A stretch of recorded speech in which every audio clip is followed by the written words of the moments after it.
Yep, brand new. Nice. I know, right? Superman kicking the shit out of Brainiac. Like a boss. Boil water. You drink the boiling water. You open the seasoning packet and you snort it like a line of cocaine. And then you fuck bitches. Like a boss.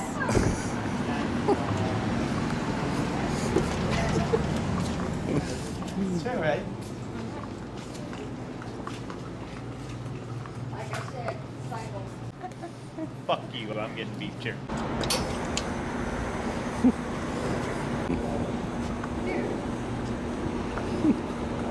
Waiting on me or something? Mm-hmm. Damn right. Casa Grande.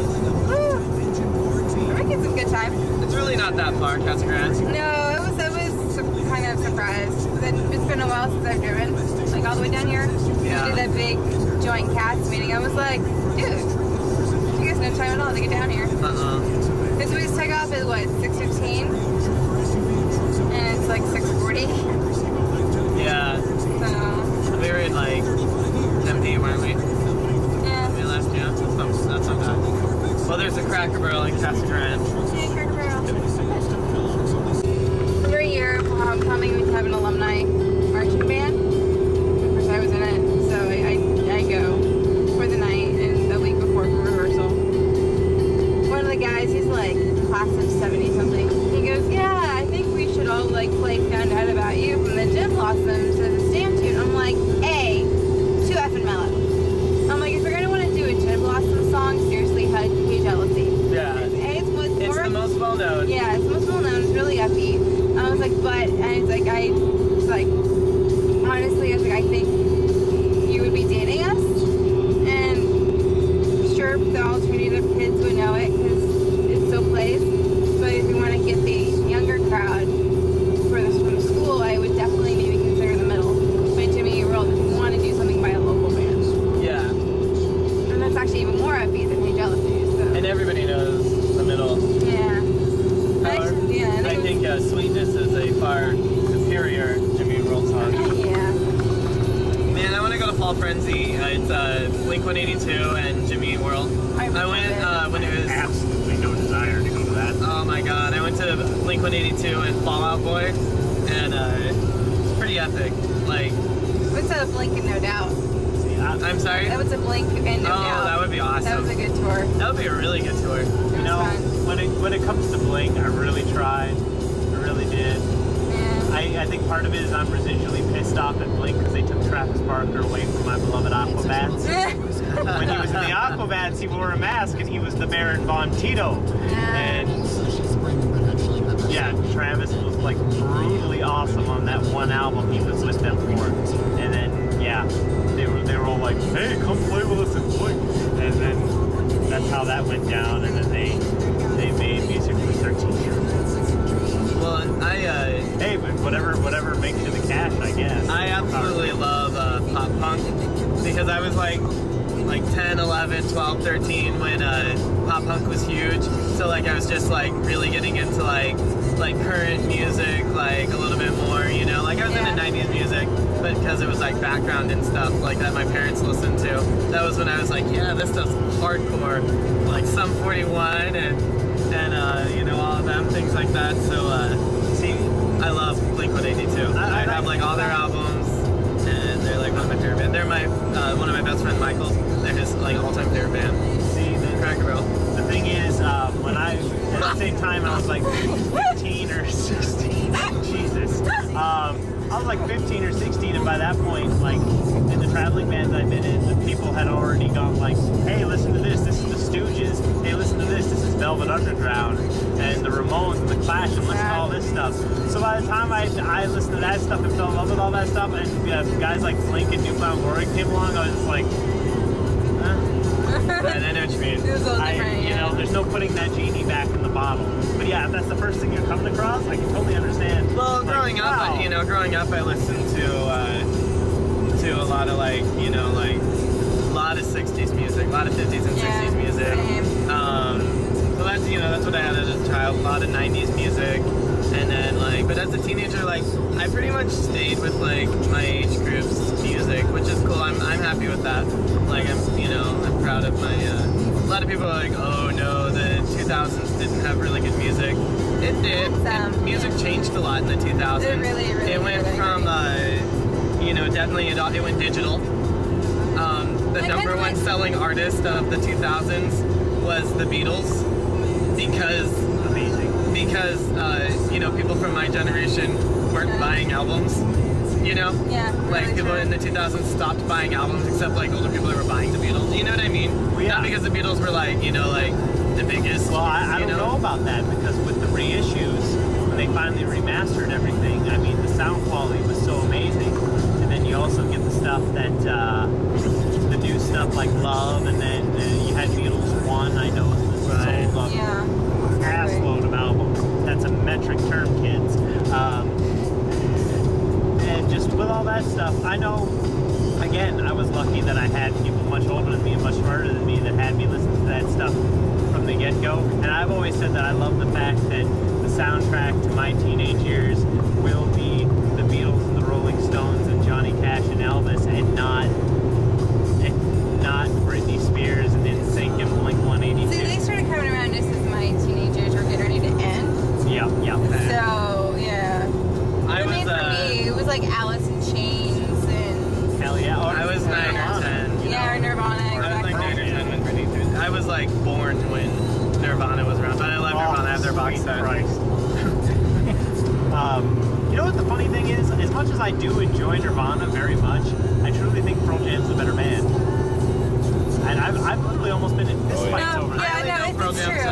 hits, so I have no opinion in that, I guess. Old woman at the convenience store? I mean, musically and technically, yes, Pearl Jam is a better band. It's the fact that Kurt Cobain's angst, it was just so relatable, like to kids. Absolutely. And the grunge genre. Absolutely, but I will always say, I mean, I'm wearing a Nirvana t-shirt now, I'm a fan. I have the gerbils at my house. But I would say that Jeremy is just as powerful as Smells Like Teen Spirit ever was. And it's a really good song. Like, I really still jam out to that too. But I think everything was just so... All of Nirvana was just so angsty. Oh, absolutely. And I think that it was just... Good Lord, they had a song called Rape Me. Yeah, and it's just... I mean, I grew up in that era, the whole grunge era, and I remember what it was like for me. Rape Me is the riff at the beginning of Smells Like Teen Spirit backwards. Oh. Listen to it. Notice. I just got told. But I think the best band out of like the emo era of like my high school years was Panic at the Disco. The best album was the first Panic at the Disco album. That's hard to say. Oh, you mean a Fever You Can't Sweat Out? Yeah, Fever, because the second album sucked, and now their third album, like, really. But it's not even the same band anymore. It's just. Are they way different now? I'm sorry? Are they way different now? They're it's not as good. Like, their first album was amazing. Sometimes it's hard to repeat that kind of glory. Yeah, They don't put it all out there But at I once. think that, I guess I really, like, it related to them because, like, the original Panic at the Disco, they were all, like, high school theater kids from Las Vegas. True. Whenever somebody brings up emo, I always, my argument is always like the Smiths were the best emo band ever. Right. The Smiths were emo before emo was cool. Back when, like, well, emo was never cool. Oh. Let's just say emo was never cool. Come on, you telling me that Morrissey's not Morrissey? However, I was a tragic emo kid in high school. Cure, you know? Yeah, that's what I'm saying. Robert Smith is so cool. He's ice cold. I can just see the South Park kids going, "Thank you, Robert Smith. And Disintegration is the best album ever."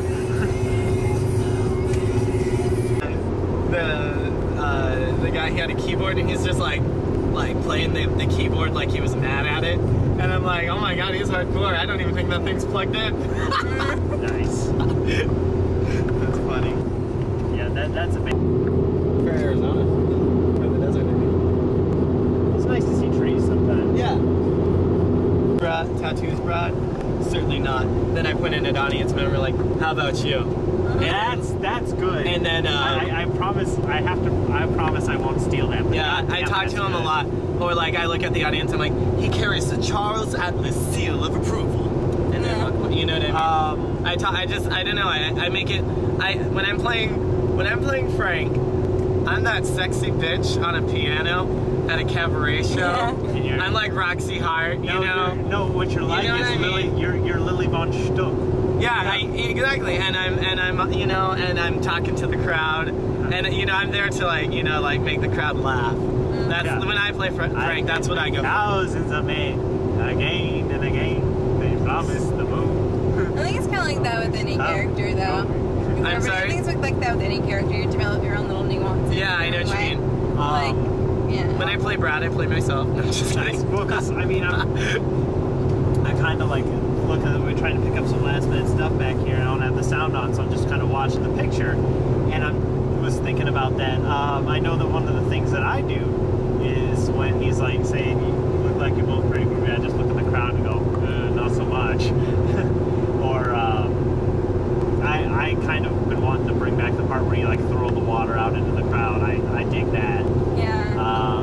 And I do not use the pickaxe. I own a copy of the Hammer of Thor, and